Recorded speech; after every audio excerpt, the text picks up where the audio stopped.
Hello guys, welcome to Cash Pharma. Hope all are fine.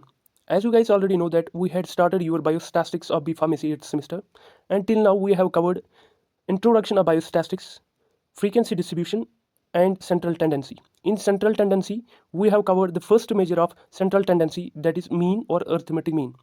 Today it's our fourth lecture, and in this very lecture we will be discussing about the second measure of the central tendency, that is median. I hope कि आपने ये नाम पहले भी सुना होगा किसी ना किसी क्लास में। मीडियन क्या रहता है ये आज हम पढ़ेंगे। इसमें पूरा मीडियन हम कंप्लीट करेंगे। जितने भी इसमें फॉर्मूला आते हैं, जो भी इसमें मेथड आता है, जितने भी स्टेप्स आते हैं इसमें, सब के सब हम इस वीडियो में कवर करेंगे। सो बने रहे मेरे साथ till the end of the video so that you will be knowing what is median actually and how it is calculated for different series. So start. देखो यहाँ पे मैंने डेफिनेशन दी है about median, what actually median is. सबसे पहले median जो है ये भी एक मेजर रहता है किसका, सेंट्रल टेंडेंसी का, और इसको हम डिनोट करते हैं कैपिटल एम से। जैसे हम मीन को डिनोट करते थे एक्स बार से, वैसे ही हम मीडियन को डिनोट करते हैं कैपिटल एम से। ठीक है, अब क्या रहता है मीडियन, यहाँ पे देखो। Median is basically the middle most और the central value of variable in a set of observations. अब होता क्या है देखो, अगर मैं कहूँ कि हमारे पास एक सेट ऑफ ऑब्जर्वेशंस है, ठीक है, सेट ऑफ ऑब्जर्वेशंस ऐसे, फॉर एग्जांपल 1 2 3 4 5 6 एट्सेट्रा। ठीक है, हर एक जो इस पूरी ऑब्जर्वेशन, ये सेट ऑफ ऑब्जर्वेशन है, ठीक है, इसमें एक एक जो है इसको हम ऑब्जर्वेशन, सिंगल ऑब्जर्वेशन कहते हैं। और इस ऑब्जर्वेशन को हम, जो सिंगल ऑब्जर्वेशन, इसको हम वेरिएबल भी बोल सकते हैं अगर हमें एग्जैक्ट वैल्यू इसका पता नहीं हो। ठीक है, या मैं ऐसे भी कह सकता हूँ, अगर मैं लिखूँ x1 x2 x3 up to xn, ये मुझे एक यहाँ पे सेट ऑफ ऑब्जर्वेशंस मिल रहा है और एक पर्टिकुलर वैल्यू जो है ये वेरिएबल बनता है मेरा। ठीक है, अब इस पूरे सेट का जो सेंट्रल वैल्यू हो या मिडल मोस्ट वैल्यू, ठीक है, उसको हम कहते हैं median. That is the middle term और द सेंट्रल वैल्यू। पहले आप ये क्लियर करो, मीडियन होता क्या है। It is basically the central और the middle most value in a set of observations. ठीक है, लेकिन कब कब व्हेन ऑब्जर्वेशन, जितनी भी ऑब्जर्वेशन है इनको हम अरेंज करें, इनको हम अरेंज करें किस में, या तो असेंडिंग ऑर्डर में या तो डिसेंडिंग ऑर्डर है ऑफ देयर मैग्नीट्यूड। मतलब जो भी हमारे पास ऑब्जर्वेशन है इनको हम अरेंज करते हैं इधर असेंडिंग ऑर्डर में, या मतलब बढ़ते हुए ऑर्डर में या घटते हुए ऑर्डर में ऑफ देयर मैग्नीट्यूड्स। सिंपल है। अब होता क्या है मीडियन, अब पूरा एक टर्म सुनो। मीडियन होता है मिडल मोस्ट या सेंट्रल वैल्यू किसी भी वेरिएबल का जो एक ऑब्जर्वेशन में रहता है, एक सेट ऑफ ऑब्जर्वेशन में रहता है, जब उन ऑब्जर्वेशंस को हम अरेंज करें बढ़ते हुए ऑर्डर में या घटते हुए ऑर्डर में ऑफ देयर मैग्नीट्यूड। सिंपल सी बात है। अब ये जो मिडल मोस्ट टर्म रहती है, मिडल मोस्ट टर्म रहती है, इसका क्या मतलब है। मैंने कहा मैग्नीट्यूड, मैग्नीट्यूड मैग्नीट्यूड मीन्स इससे बड़ा कौन है वो इसके बाद में आएगा, और इससे छोटा कौन है वो इससे पहले आएगा। सिंपल।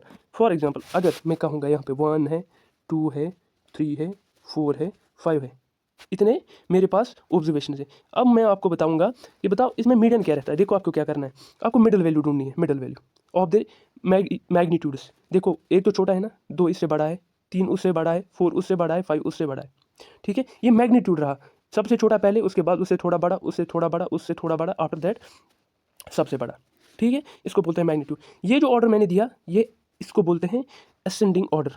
ठीक है, इसको बोलते हैं असेंडिंग ऑर्डर। अब असेंडिंग ऑर्डर तो मैंने दे दिया, अब इसमें हम कैसे ढूंढेंगे मीडियन। देखो क्या करना है, इसमें अब ढूंढना है आपको सेंट्रल वैल्यू। देखो क्या सेंट्रल वैल्यू, अगर आप ये देखोगे ना यहाँ पे कितने हैं, 3 4 5, 5 है ना, नेट 5 टोटल में है, ये 5 5 का मिडल वैल्यू क्या बनता है आपके हिसाब से, 3 मीन्स ये जो पूरा सेट है इसमें जो आपका मीडियन बनता है दैट इज 3।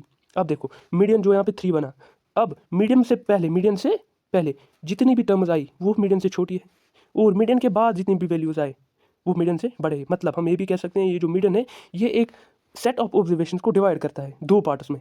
एक पार्ट इससे छोटा रहता है और एक पार्ट इससे बड़ा रहता है। ये टर्म मैंने नीचे लिख रखी है बस। अब देखो हम कैलकुलेट कैसे करते हैं। सबसे पहले कैलकुलेशन ऑफ मीडियन किस में, सिंपल सीरीज में या अनग्रुप्ड डाटा में। ये आपने पिछले वाले लेक्चर्स में भी देखा होगा ये क्या रहता है। इंट्रोडक्शन पार्ट से लेके आज तक मैं ये करते आ रहा हूँ। ठीक है, तो पहले वो वीडियोस आप देख के आए, फिर इस वीडियो पे प्लीज़ आए आप। अब सिंपल सीरीज में हम कैलकुलेट मीडियन करेंगे। देखो इसमें क्या है, मैं ये स्टेप्स है, steps to calculate median in simple series और we can say ungrouped data. देखो क्या पहला स्टेप, अरेंज डाटा इन असेंडिंग और डिसेंडिंग ऑर्डर। मतलब हम डाटा को पहले यहाँ पे अरेंज करना है, हर जगह जहाँ पे भी मीडियन का कंसेप्ट आए आपको अरेंज करना है, इधर इन असेंडिंग और डिसेंडिंग ऑर्डर। सबसे पहले हम अरेंज करेंगे, जैसे मैं अभी बोल रहा था 1 2 3, उसके बाद अकॉर्डिंग टू दियर मैग्नीट्यूड। ठीक है, अब नेक्स्ट क्या है, नेक्स्ट यहाँ पे है second, if number of observation is odd. अब अगर जितनी भी ऑब्जर्वेशन हमें दी गई हैं उनका नंबर कितने टोटल में है वो, अगर वो ऑड रहा, ऑड मीन्स 1 है, 3 है, 5 है, 7 है, 9 है, 11 है एंड सो ऑन। ठीक है, अब अगर यही आया, ऑड आया इनका वैल्यू, नेट मतलब कितने हैं नंबर, अगर इनका ऑड आया, तब जो भी मोस्ट मिडिल टर्म होगी, मिडिल टर्म इस टाइम पे जब ऑड आएगा ना तो एक ही होगी, उसको हम कहेंगे इस पूरे सेट का मीडियन। ठीक है, अब क्वेश्चन अराइज हो रहा है, अब क्वेश्चन यहाँ पे क्या बनता है कि अगर नंबर ऑफ ऑब्जर्वेशन ऑड नहीं हुआ, नंबर ऑफ ऑब्जर्वेशन ऑड नहीं हुआ, इट मीन्स वो इवन होगा। फिर इवन क्या होता है, 2 होता है, 4 होता है, 6 होता है, 8 होता है, 10 होता है एंड सो ऑन। ठीक है, अब अगर वही number of observation even I, उस टाइम पे क्या बनेगा, हमारा मीडियन क्या बनेगा, उस टाइम पे जो हमारा मीडियन है वो बनेगा अर्थमेटिक मीन और simply mean of two middle terms. Simple देखो क्या रहता है, फॉर एग्जांपल मैं कहूँगा मेरे पास 6 टर्म्स है, 6 मीन्स इवन। देखो कैसे, मैं बोलूँगा 4, 3, 2, 1, 4, कितने आए, 5 आए, 2। ठीक है, 1 2 3 4 5 6, ये नंबर कितना आया, 6 आया, 1 2 3 4 5 6। अब इसमें हम क्या करेंगे, अगर ऑड होते ना तो हम बीच का टर्म लेते, लेकिन यहाँ पे क्या है, बीच का तो कोई टर्म बन ही नहीं रही, ये 2 हैं बीच का टर्म, बीच के टर्म्स ये 2 हैं, इन 2 का क्या करेंगे, इन 2 का हम निकालेंगे मीन। देखो क्या, 2 + 1 डिवाइडेड बाय 2 क्या हुआ, 3/2, किसके बराबर में है वो, दैट इज इक्वल टू 1.5। ठीक है, मतलब ये जो पूरी मैंने सेट दिया था इसका जो मीडियन बन रहा है दैट इज 1.5। अब ये मीडियन कैलकुलेट करने के लिए सिंपल सीरीज या we can say ungrouped data में एक मेथडोलॉजी, फॉर्मूले अप्लाई होते हैं।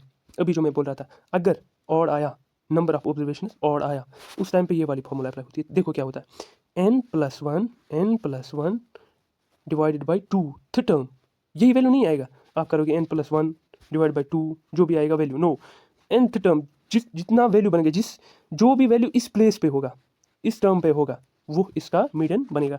अब अगर नंबर ऑफ टर्म्स इवन रही, उस टाइम पे ये वाला वैल्यू, ये वाली फॉर्मूला आपको पुट करनी। देखो क्या, n/2 प्लस n/2 + 1, ठीक है, बाई 2, नेट में 2। देखो क्या, n रहता है total number of terms, n रहता है total number of terms.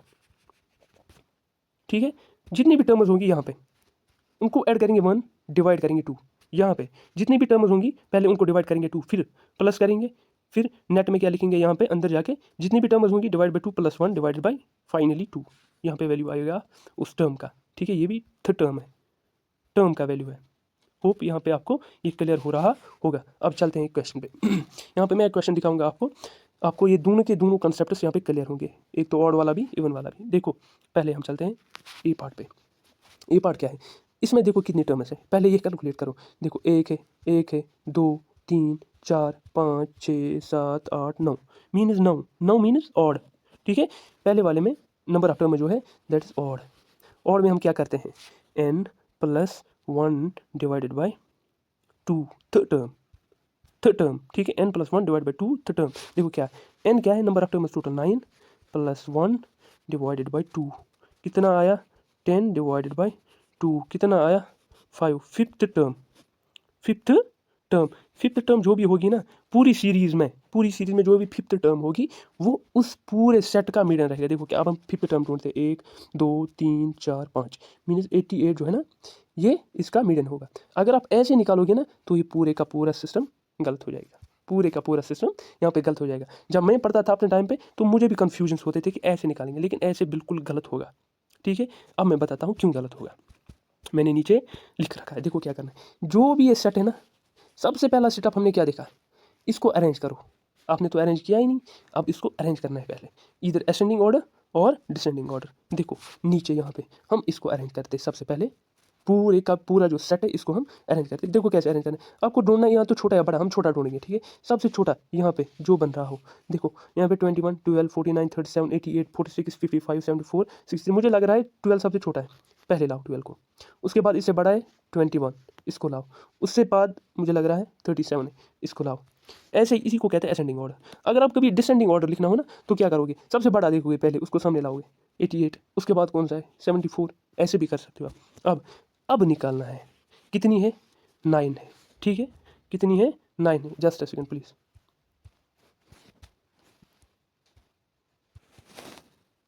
Sorry for the inconvenience. मैं क्या बोल रहा था, मैं बोल रहा था ये टोटल टर्म जो है वो 9 है, ठीक है, ये 9 है। अब हमने इसको अरेंज भी कर लिया इन असेंडिंग ऑर्डर। अब क्या करेंगे हम, अब फॉर्मूला हम पुट करेंगे। देखो क्या था फॉर्मूला पुट करके, n+1 डिवाइडेड बाई 2, n था number of terms, that is 9+1 divided by 2, जो ऊपर मैंने अभी पहले कराया था, that is 10 divided by 2 is equal to fifth term. Fifth term 5 नहीं आएगा, फिफ्थ टर्म, ठीक है। अब यहाँ पे ढूंढना है हमें फिफ्थ टर्म कौन सी है, first second third fourth fifth, fifth term is it is answer, fifth term 49 बन रहा है। तो इसका मीडियन जो है पूरी सीरीज का दैट इज 49, ये होता है मिडिल वैल्यू या मिडिल टर्म और सेंट्रल टर्म, ठीक है। अब नेक्स्ट पे चलते हैं, अब बी पार्ट पे चलते हैं। देखो बी पार्ट में क्या है, देखो पहले कितनी टर्म्स है, 1 2 3 4 5 6 7 8 9 10, 10 मीनस इवन, इवन का फॉर्मूला याद होना चाहिए, ठीक है। अब देखो कैसे करते हैं इसको, इधर ध्यान रखो, हम क्या करेंगे, पहले अरेंज करेंगे जो भी सीरीज है ना, हमने अरेंज किया in ascending order 29 33 54 57 61 and so on up to 91। फिर हमने देखा नंबर कितना है 10, इवन है ना, एन है ना, कितना 10, 10 मीनस इवन। अब देखेंगे इसमें हम कौन सी फार्मूला अप्लाई करेंगे। देखो कौन सी फार्मूला अप्लाई करेंगे, हम ये वाली फार्मूला अप्लाई करेंगे। देखो क्या, median is equal to average, average of किसका, average means divide by 2, simple है बात, सिंपल, डिवाइडेड बाई 2, यानी इन दोनों का 2, ठीक, average of n divided by 2th term plus n divided by 2 plus 1th term, ठीक है। अब देखो कैसे, ध्यान रखो मेरी बात को, एवरेज हम निकालेंगे, n क्या था हमारे पास 10 निकला अभी ऊपर, यही हम इसी n में हम वैल्यू पुट करेंगे 10। देखो 10 डिवाइडेड बाई 2th टर्म, इसका एवरेज याद रखना, 10 divide by 2th term and sum 10 divide by 2 plus 1th term. इसको अगर हम यहाँ पे सॉल्व करेंगे ना, यहाँ पे देखो 10 डिवाइड बाई 2, 2 1 हज़ार 2 5 हज़ार, इसका मतलब हुआ फिफ्थ टर्म हम ढूंढेंगे ऊपर। फिर 10 2 1 हज़ार 2 5 हज़ार, ये हुआ 5 प्लस 1th टर्म, 5 प्लस 1 is equal to 6th term. Means हमें ऊपर क्या ढूंढना, एक फिफ्थ टर्म ढूंढनी है और एक 6th टर्म ढूंढनी है। अब ढूंढते हैं, चलो देखो यहाँ पे फिफ्थ टर्म और 6th टर्म, 1 2 3 4 5, ये तो 5 आ गया, और ये 6th टर्म 61 एंड 70, 61 एंड 70। देखो अब क्या करना है, क्या है यहाँ पे 61 और 70 तो आपने ढूंढ लिया, देखो क्या करना है, अब इनका एवरेज निकालना है। देखो median is equal to 61 plus 70 divided by 2, इसको कहते हैं average. 61 plus 2 divided by 61 plus 70 divide by 2, कितना आएगा इसका वैल्यू नेट 65.2। हम कह सकते हैं कि जो भी ऊपर हमें सीरीज दी गई थी, जो भी हमें ऊपर डाटा दिया गया था इवन का, उसका जो भी आ रहा है ना मीडियन, वो आ रहा है 65.2। होप ये भी आपको समझ आया होगा। अब चलते हैं आगे, देखो अभी तक था अनग्रुप डाटा या सिंपल सीरीज, ठीक है। अब ग्रुप डाटा पे चलते हैं। ग्रुप डाटा में दो टाइप्स आती है हमारे, एक तो डिस्क्रीट सीरीज आती है और एक कंटिन्यूस सीरीज आती है, ठीक है। अब देखो डिस्क्रीट सीरीज पे पहले आते हैं। डिस्क्रीट सीरीज के स्टेप्स मैंने यहाँ पे दिए रखे हैं। देखो यहाँ पे भी क्या करना है आपको, सबसे पहले अरेंज करना है इन ऑर्डर, और in order of their magnitude, या असेंडिंग ऑर्डर में या डिसेंडिंग ऑर्डर में, सिंपल में बस। सेकेंड पॉइंट क्या है, टेबल, फिर टेबल पे प्रिपेयर करना है। देखो कैसे प्रिपेयर करना है, is prepared showing corresponding frequency, जो भी ग्रुपड है ना, ग्रुपड तो फ्रीक्वेंसी आएगी। देखो क्या करना है, जो भी हमें वैल्यू दिया गया ना, जो भी हमें वैल्यू, जो भी ऑब्जर्वेशन हमें उसके सामने उसका फ्रीक्वेंसी लिखना है, जो भी वैल्यू उसके सामने अपनी उसकी फ्रीक्वेंसी, और फिर कम्युलेटिव फ्रीक्वेंसी कैलकुलेट करनी है। पहले लेक्चर में मैंने बोला था कम्युलेटिव फ्रीक्वेंसी क्या होता है, अभी नीचे दिखा दूंगा मैं आपको आराम से, देखो क्या रहता है। उसके बाद फार्मूला लगानी है, कौन सी formula, median is equal to n, ये कौन सा एन है, एन ये वाला n plus 1 divided by 2th term n का वैल्यू क्या मैंने बोला था लास्ट लेक्चर में, n is equal to summation of f क्या रहता है, फ्रीक्वेंसी, यानी सारी जो फ्रीक्वेंसीज है उनका सम एन रहता है। देखो अब इस पर मैं क्वेश्चन कराऊंगा तो आपको बिल्कुल समझ आएगा, ईजीली समझ आएगा। देखो क्या करना है, आपको यहाँ पे डाटा दिया गया है, ये कौन सा डाटा है, ग्रुप पर डाटा दिया गया है, ठीक है, डिस्क्रीट सीरीज दी गई है। देखो क्या है, इनकम दिया गया है और number of person means frequency. देखो इनकम ये दी गई है, ठीक है, ध्यान से देखो, ध्यान से आपको क्या करना है, सबसे पहले अरेंज करना है। देखो यहाँ पे देखो 100 है, 150 है, 80 है, कोई ऑर्डर नहीं है, आपको ऑर्डर में लाना है इसको। हम असेंडिंग ऑर्डर में लाते हैं। सबसे छोटा कौन सा है? 80 है, उसके बाद कौन सा बड़ा है? 100, उसके बाद कौन सा बड़ा है? देखो ध्यान से, 150 है, उसके बाद 180, उसके बाद 200, उसके बाद 250। यही ऑर्डर यहाँ पे हम लगाते हैं, पहले 80, फिर 100, 150, 180, 200, 250। उसके बाद जो भी फ्रीक्वेंसी हो ना, ये फ्रीक्वेंसी यहाँ पे मिक्स नहीं करनी। जो भी फॉर एग्जांपल 100 की फ्रीक्वेंसी है 24, ये यहाँ पे भी 24 ही रखनी है। यहाँ पे फॉर एग्जांपल 80 की फ्रीक्वेंसी है 16, यहाँ पे भी 16 ही रखनी है, नीचे भी 16 ही। ऐसा नहीं करना है आप 80 को पहले लाते हो लेकिन फ्रीक्वेंसी को चेंज नहीं कर रहे हो, ऐसा नहीं होना चाहिए। देखो अब हमने अपनी अपनी फ्रीक्वेंसी दी इनको, अपनी अपनी फ्रीक्वेंसी हमने इनको दी। जब हम अपनी अपनी फ्रीक्वेंसी इनको दे रहे हैं ना, देखो फिर क्या करना है, फिर कम्युलेटिव फ्रीक्वेंसी कैलकुलेट करना है अकॉर्डिंग टू स्टेप थर्ड। देखो कैसे कम्युलेटिव फ्रीक्वेंसी कैलकुलेट, मैंने पहले लेक्चर में भी बोला था, दूसरे लेक्चर में भी मैंने बोला, थर्ड लेक्चर में भी मैंने बोला। देखो कैसे, जो भी ये फ्रीक्वेंसी है ना, इसको ऐड ऑन करते जाना है, ऐड ऑन करते जाना है, ऐड ऑन करते जाना है। देखो कैसे, 16 है ना, 16 को प्लस करो 24, 16 है ना, पहले का तो 16 आएगा, 16 प्लस 24 40, 40 प्लस 26 60, 66 प्लस 30, इसको ऐड करना है, इसको ऐड करना है, इसको ऐड करना है। टोटल जो आएगी ना वो फिर लास्ट वाले की आएगी 122। अब देखते हैं, अगर मैं बोलूँ summation of F, summation of किसके बराबर में रहता है? एन के बराबर में। ये सब जो है ना इसको प्लस करो, क्या आएगा? वो तो आएगा, हमने देखा 122, मीन्स एन का वैल्यू आएगा 122। अब चलते हैं आगे। देखो जैसा कि आपको पता है एन नंबर ऑफ कितना है, नंबर कितना है, नंबर ऑफ ऑब्जर्वेशन 122 है। इवन है ऑड है? इवन है। अब वैल्यू हम देखते हैं, देखो कौन सा इसमें अप्लाई होगा। N divide by 2 th term plus n divide by 2 plus 1 th term, इनका एवरेज लेना है, एवरेज। देखो median is equal to 122, n के बदले 122 लिखा हमने, डिवाइड बाई 2 फॉर्मूला का 122 n value divide by 2 formula का प्लस 1 फार्मूला का। टर्म है, ये टर्म है, टर्म, ये वैल्यू नहीं है। देखो इसको 2 261,000, ठीक है, 2 261,000। देखो क्या बन रहा है, एक तो यहाँ पे बन रहा है 61, यहाँ से बन रहा है 61 प्लस 1 मीन 61 एंड 62। इसको एवरेज निकालेंगे, एवरेज डिवाइड करेंगे 2 से यहाँ पे, ठीक है। जब एवरेज निकाला ना हमने तो क्या आएगा, इसको जब प्लस किया हमने 123 आया, डिवाइड में यही 2 आएगा। इसको जब हम कैलकुलेट करते हैं ना 61.5 टर्म आ रही है, ठीक है ना। देखो अब 61.5 टर्म जो है ना, ऐसा सच आधी टर्म यहाँ पे मिलेगी नहीं आपको। देखो कैसे निकालना है, यहाँ पे आपको क्या करना है, यहाँ पे लिखा है मैंने 61.5 term lies in the interval of 41 and 66, it's value is 150। देखो देखो देखो देखो देखो यहाँ पे इन 41 एंड 66, 41 एंड 66। देखो मुझे क्या निकला, क्या वैल्यू निकला मुझे वैल्यू निकला इस पर 61.5, ये है ना 61.5, ये किस वैल्यू में 61 पॉइंट, यहाँ पे देखना आप 61.5 आपको लग रहा है ना इस वाले में आ रहा है, 61 इसी के बीच में है ना, 61.5 अगर मैं आपको दिखाऊं इसी के बीच में ना, बिटवीन 40 एंड 66, ठीक है। जब इसी वैल्यू में हो ना आपको बड़ा वैल्यू लेना है, यहाँ पे यहाँ आके बड़ा वैल्यू, ये वाला मीनस ये, इसका डायरेक्ट आपको यहाँ पे जाना है, जो भी इसका वेरिएबल दिया है क्या है यहाँ पे 150, सो 150 विल बी इट्स आंसर। ऐसे निकालना होता है, 150 विल बी इट्स आंसर, यहाँ पे मैंने दिखाया है। चलते हैं आगे, अब कंटिन्यूस सीरीज आ गई हमारी। अभी तक क्या चल रही थी, डिस्क्रीट सीरीज। अब देखो इसमें थोड़ा सा ट्विस्ट आ रहा है, कुछ फार्मूला में ऐड हो रहा है, कुछ फार्मूला से निकल रहा है। यहाँ पे आपको बहुत ही ज़्यादा ध्यान देना होगा, और इस पे भी मैक्सिमम जो भी मीडियम पे क्वेश्चन कभी भी बनेगा ना, इसी पे बनेगा। मीन्स ये तो इम्पोर्टेंट है, वेरी वेरी इंपॉर्टेंट। हमेशा कोई भी यूनिवर्सिटी हो ना, इस वाली फार्मूला पे क्वेश्चन बनते ही, यहाँ तो कभी डायरेक्ट इसी मेथड पे ही बनती है। बताओ कि कंटिन्यूस सीरीज के स्टेप्स बता कैसे निकालते हैं, ठीक है। यहाँ तो कभी क्वेश्चन पे ही, इस फार्मूला पे ही क्वेश्चन बनते हैं, ठीक है। अब देखते हैं इसमें क्या रहेगा। देखो पहले हमें यहाँ पे क्या करना है, स्टेप, ठीक है।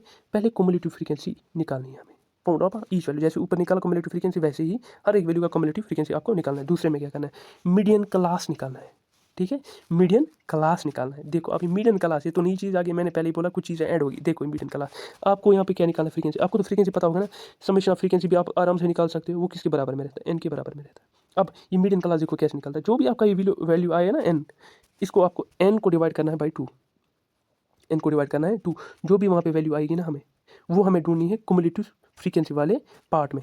जिस भी क्लास का वो आएगा ना, जिस भी क्लास का वो क्युमुलेटिव फ्रीक्वेंसी आएगा n/2 का वैल्यू, जो भी उस टाइम पे इसका वैल्यू होगा, वो हमारा मीडियन क्लास रहेगा। अभी जब मैं नीचे दिखाऊंगा ना आपको इजीली समझ आ जाएगा। देखो फिर थर्ड क्या है, नाउ अप्लाई फार्मूला, इसके बाद फार्मूला अप्लाई करनी है आपको। आपने मीडियन क्लास भी ढूंढ लिया, उसके बाद फार्मूला अप्लाई करनी है। देखो क्या फार्मूला अप्लाई करनी है, याद रखो ये formula, m is equal to median is equal to l plus n by two minus c divided by f m into i. देखो क्या रहता है, m तो पता है आपको मीडियन है, देखो क्या है l जो है ना l क्या रहता है, ये लोअर लिमिट रहता है किसका, lower limit of the class in which the median class lies.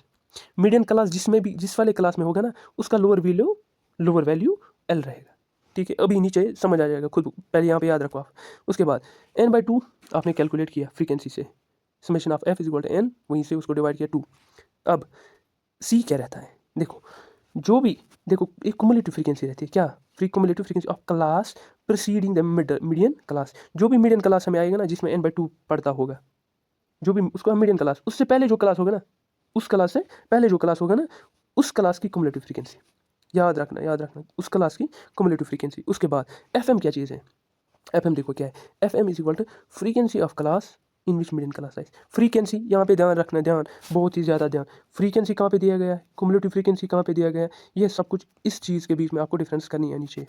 फिर आई क्या रहता है, ठीक है, ये विड्थ रहती है किस क्लास की, width of class in which median, जिस क्लास में मीडियन लाई करता है, जिस क्लास में मीडियन हमारा बनता है। देखो अब नीचे मैं क्वेश्चन दिखाऊंगा, आई होप कि यहाँ पे आपको सारे कन्फ्यूजन क्लियर होने चाहिए। देखो हमारे पास एक क्वेश्चन है, आपको क्या निकालना है, मीडियन निकालना है। देखो ये कंटिन्यूस सीरीज है ना, आप जब भी पेपर में आए ना आपको बस समझ लेना ये कौन सी सीरीज है। सबसे पहले आपके के लिए इंपॉर्टेंट बनता है ये कौन सी सीरीज है, डिस्क्रीट सीरीज है या अनग्रुप्ड है, ग्रुप्ड है, कौन सी, ये कंटिन्यूस है। देखो 25 लास्ट लेक्चर में मैंने बोला था कैसे बनता है, यहाँ पे कोई ब्रेक नहीं है, कंटिन्यू हो रहा है, कंटिन्यू हो रहा है, कंटिन्यू हो रहा है।